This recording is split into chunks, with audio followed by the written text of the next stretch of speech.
Good afternoon, folks. It's Rob from 4am. Okay, so sorry. So today we have our bevel modifier and simple bevel. Oops, applied that to the wrong one, I think. Hey, I did. I've just set up a few simple little scenes here. Just so I can switch backwards and forwards from them. Okay, so bevel, you see it just creates a little bit of a bevel around your whole object. Okay, so the bevel modifier adds the ability to bevel the edges of the mesh it is applied to, allowing control of how and where the bevel is applied to the mesh. The bevel modifier is a non-destructive alternative to the bevel operation in edit mode. So with this one, your geometry actually stays the same. It's just the inside that changes until it's actually applied. So if you move this corner, it moves it. When it's applied, you can now adjust each vertex. Okay, so if we go into, let me just turn on my screen. Oops. Let me just turn on my screen keys a second. If we go to scene 4, okay, in edit mode, there is the option Control and B. This will bevel your object. Pretty much the same, however, a little difference as well. See how it changes it, which looks pretty similar to our object in number 3. In fact, pretty much the same. I didn't think you spotted that one. Okay. Now, in scene 3, let's go back to scene 5 actually. Okay. If we had the bevel, I will get this right. If we had the bevel in edit mode, as I said, you still have this to mess around with. However,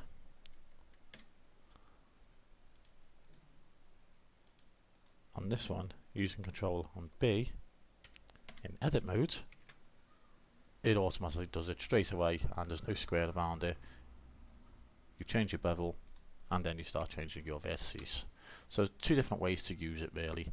One's destructive, although it shouldn't be called destructive because it doesn't really mess up your whole thing.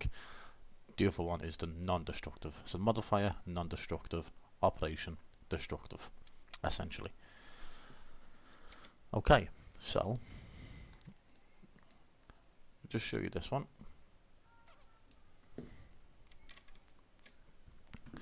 We'll go on to this one because I'm going to add in a bevel on this.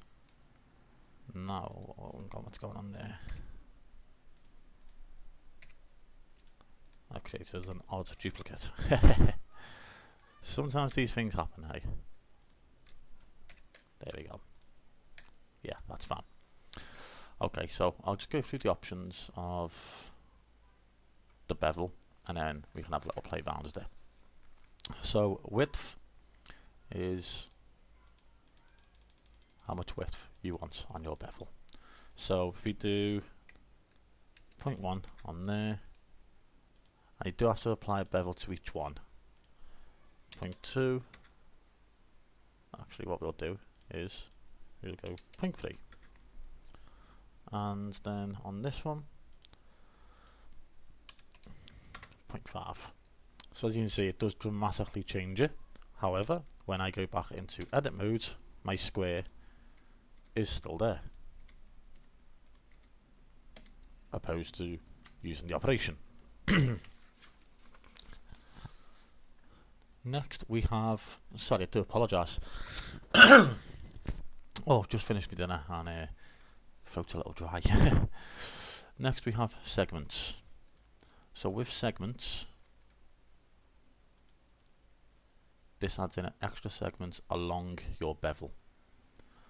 So this is going to look better. However, using one bevel on a square, let me get up a single, here we go, 12 edges, 8 vertices, 6 faces, because it hasn't really changed the geometry there until I apply it. However, if we now go onto segments, you can see up here they are changing dramatically and adding in a lot of vertices and a lot of tries, but it's so much smoother, and this can be added in wherever you want, or how many you want to make it look a little better. So add our bevel back in again. We then have profile. The shape of the bevel from concave to convex has no effect if segments is less than 2. Okay, so let's try it. 1. Okay, 0.1, no difference. So let's go to 3 segments, and now you can see how it's changed. So from 0.5 being out, going lower takes it the curve inwards, going higher basically makes it back to a square. And if you remove segments, you have a square.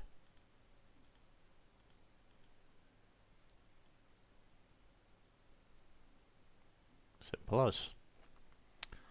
Okay. Next you have material. The index of the material slot to use for the bevel. When set to -0.1, the material of the nearest original face will be used. Okay, so we would have to do material and maybe make it red, and then add in another and make this one blue. And then you can use material 1 because essentially this is material 0. So this is material 1, and then let's add in a nice little green, and let's add in a yellow. Now again, if you don't know anything about how to use these materials, don't worry, you know, you can have a little play around, or you can wait for the tutorial of it to actually come along. So material 1 is blue, so material 2 should be green, material 3 yellow. So let's have a look. Green, yellow. And with this you could actually create some fantastic stuff, I think. Sort of like Christmas presents or something like that. I don't know. I'll leave the ideas up to yourself. But I think that, you know, that looks pretty cool. I like it. Okay, so then we have only vertices. So what I'm going to do actually is I'm going to go to one that we haven't used yet. Here we go. Bevel. Only vertices. Now what that does, it only affects your vertices, which is going to be your corners. Now once again, profile doesn't affect it. Segments, then profile, makes it go again, it makes the corner go inwards. Let me try and get in a good position there so you can see. That's in, and then it pops out. More segments, the more smoother it will look. And oh, so kind of right. Why isn't it letting me apply the materials on this one? Right, okay, because I've created, right, that's why. Because I created the materials on that other page. Okay, that's fine. So if we go back to, where are my materials? Number 2, there we go.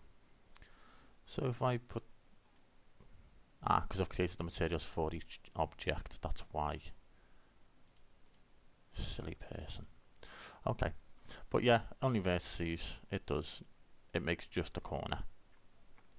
What the hell, you know what, I'll create a little material just so I can show it.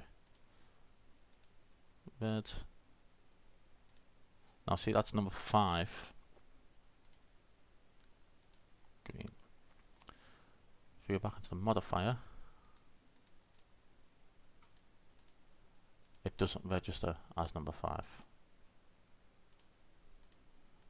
Material 1, material 2.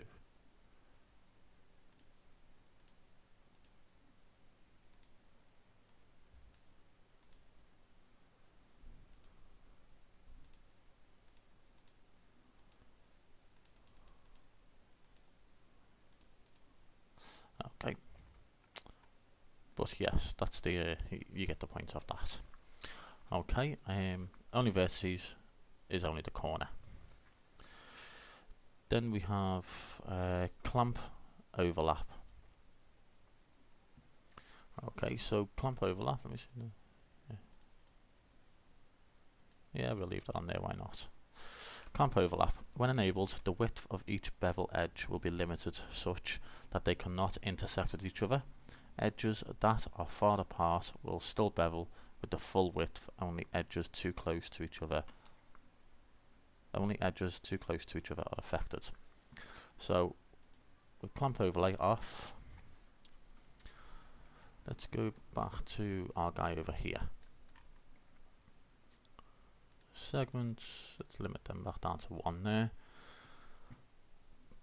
Take the clamp overlay.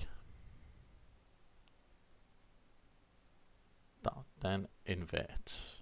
And I mean that actually looks pretty cool, but then it comes back to a box and you see what's happening, it just overlays and overlays and overlays.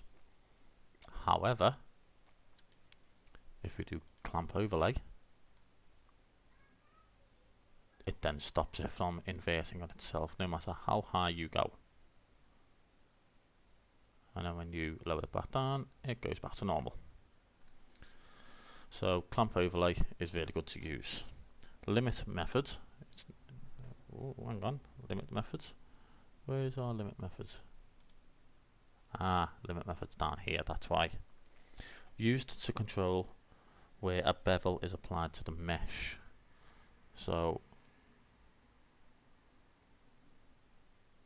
corners are 90 degrees. So if it's above 90, it's not going to affect this at all. However, if we lower this below 90, it then affects that mesh.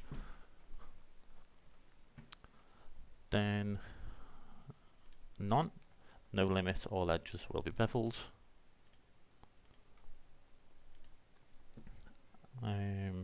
Angle, which is what I've just gone through there, only edges where the adjacent faces form an angle smaller than the defined threshold will be beveled, intended to allow you to bevel only the sharp edges of an object without affecting the smooth surfaces. Okay, so along with our angle, we then also have weight, and this use each edge's bevel weight to determine the width of the bevel. When the bevel weight is 0.0, no bevel is applied. Okay, so this is going to be a case of, I think we'll have to go into weight paint, and then we're going to have to probably change that. And then if we go back to object mode, go to weight.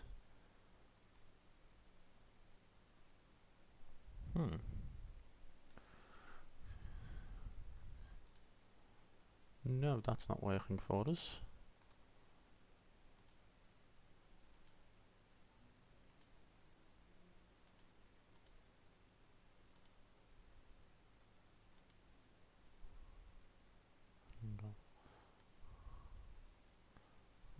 so if we put this back to 0.1, go into weight, there's no option to, hang on, what's that? No, there's no option to actually change that, which I found a little strange.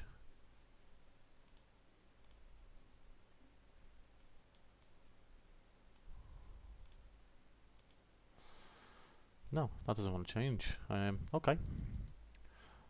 So then we'll go on to vertex group. Once again, is creating a group. Now, because I done the weight around the top there, the vertex group has actually changed it. So there we go. That's why. Vertex group, use weights from a vertex group to determine the width of the bevel.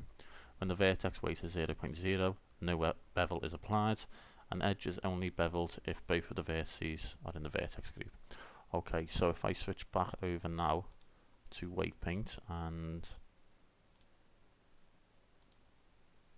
no, we want a little bit less than that. This should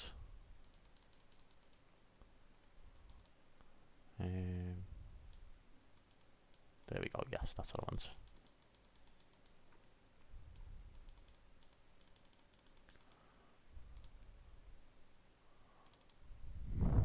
Two. Why is it not letting me paint these corners? Okay.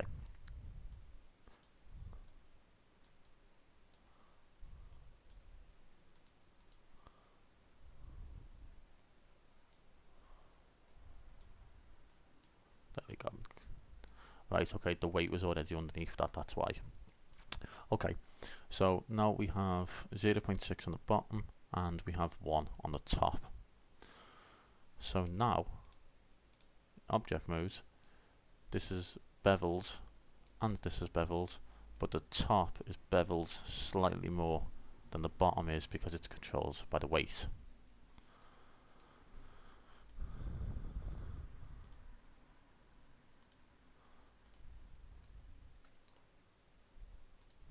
If that's a 0, oops, I go to vertex and we select group. Yep, okay, and then we need it to 1. Okay, that's you know, that's going to take a little bit of playing around with, but that's the general gist of it.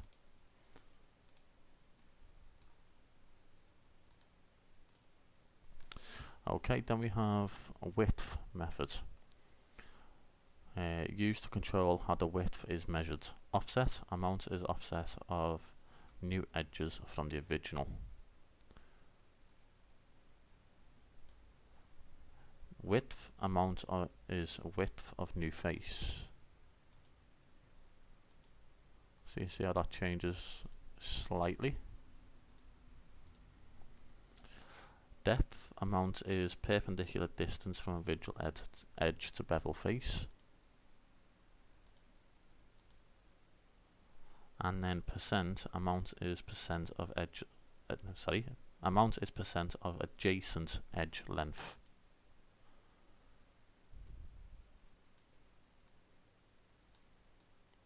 Can't really see that actually changing anything at all, really.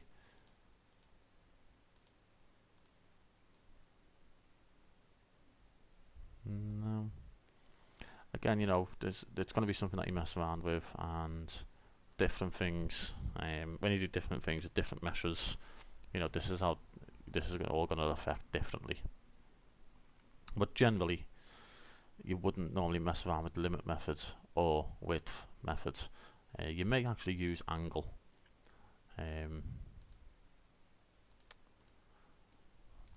But generally you just use these ones up here.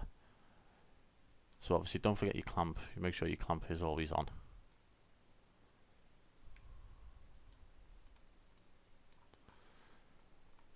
And that's pretty much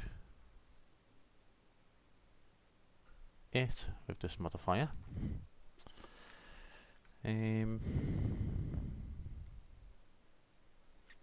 Yeah, that's pretty much all I've got to do with that one. Now what I'll do is I think I'll just open one of my projects and then you can see, should we do, okay, so this is one of my projects which was just basically an electrical box to go outside the house. Now, as you can see on my corners there, oops,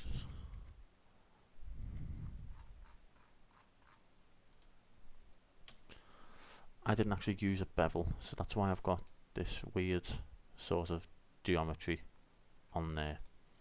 Now, if I wanted to, what I could do, select that, get that by selection, go into edit mode, back into object mode, select my object, back into edit mode. Now, if I do add a bevel in, now I'm not going to keep this on here because obviously I want this to be, it's got to be quite sharp because it's a box on the wall. But you can see I've also got smooth on this as well. So have I got smooth? Hang on. Recalculate the seconds. No, don't think I have. No. Okay. But yeah, you can see how it affects it differently. Actually, that looks a lot more like plastic, which is exactly what I was going for, because I actually wanted this to be more, more like plastic. However, it will put my vertices off a lot, I think. So that's actually really cool. That I like that. And then your profile. See how it's slowing down a little bit. That's because of how many segments I've got in there. So you do want to try and keep that to a minimal.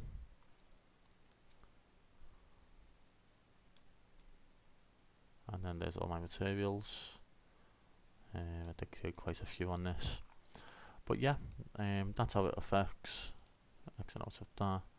And you can see there's my box again. So I just want to go back to object mode, select everything. But not that and not that.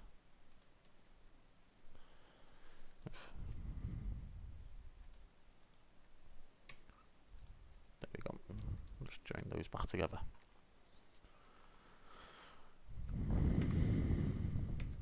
But yeah, that's pretty much how you use it.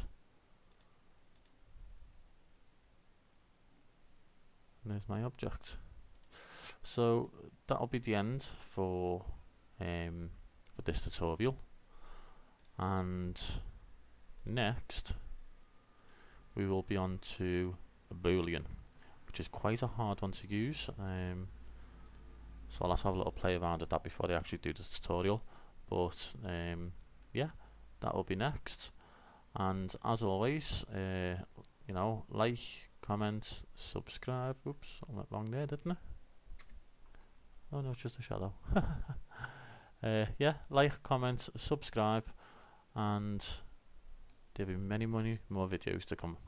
So thanks very much for watching. Ta-ra for now.